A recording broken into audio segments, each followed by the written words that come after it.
I'm Deacon Nancy Oliver. I serve at St. Mark's in Cocoa, Florida. And my story happened 26 years ago at the Acolyte Festival. My son at that time was about 10 years old. And after the service, as we always do, we went out on the front lawn to have lunch. And we can't find my son Peter or his friend from church, Chris. At that time, we were not living in Cocoa, Florida. At that time, we were living in Newport News, Virginia, and we'd brought a large contingency because it was a drive, not a flight. So we had a bunch of kids, and we're counting, and we can't find Peter and Chris. And we're eating, and I'm looking. And because I have a lot of children in my own family, we have a family whistle. And I just went, woo, woo.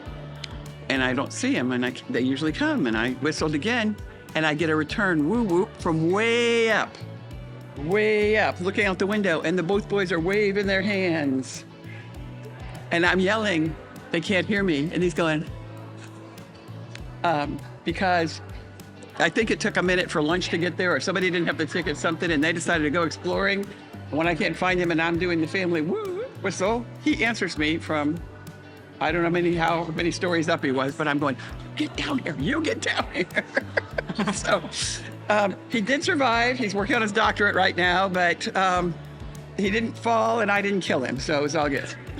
And you came back. We came back, yes. This is like multiple times since. After we moved to Florida, almost 20 years ago, I brought a group from St. Luke's, Merritt Island, Florida. And this year, I brought a group from St. Mark's. When we left, we didn't even have power. And one of our boys from our group didn't get to come because they had damage at their house, and his mother felt like they couldn't do it right now.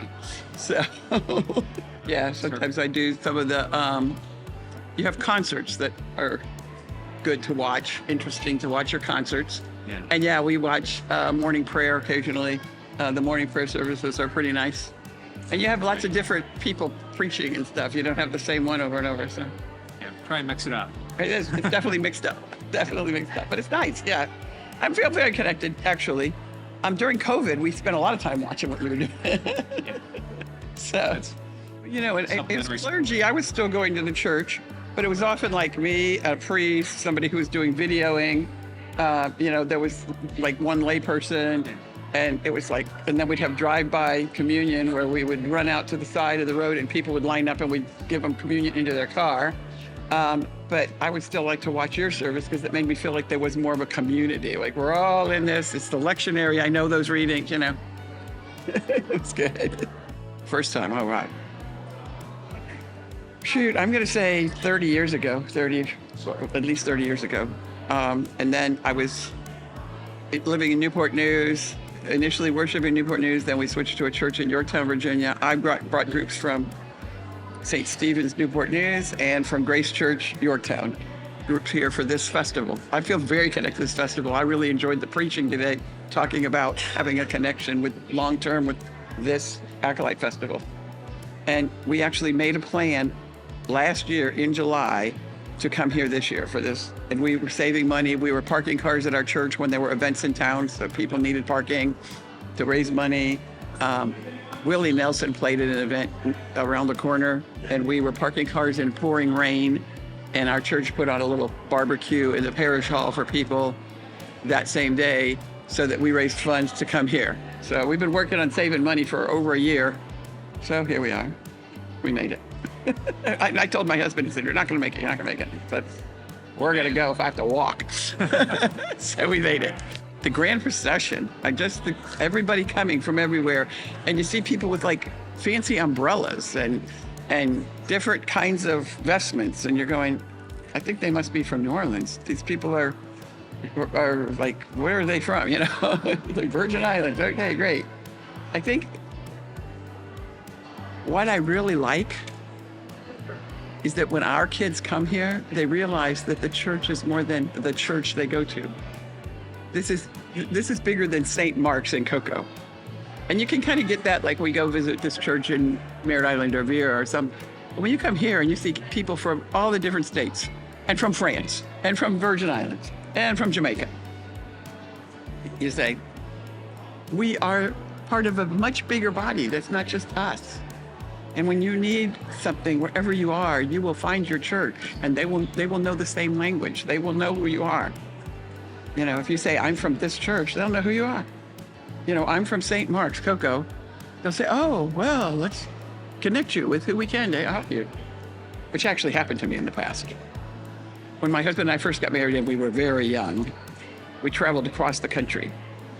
He was in the Coast Guard, and I think we were both 23, and we drove from the East Coast to the West Coast.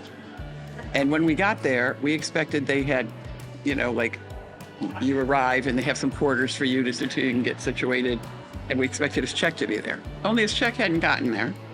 And there was no quarters. And the guy said, I don't know, try the El Patio Motel down the road.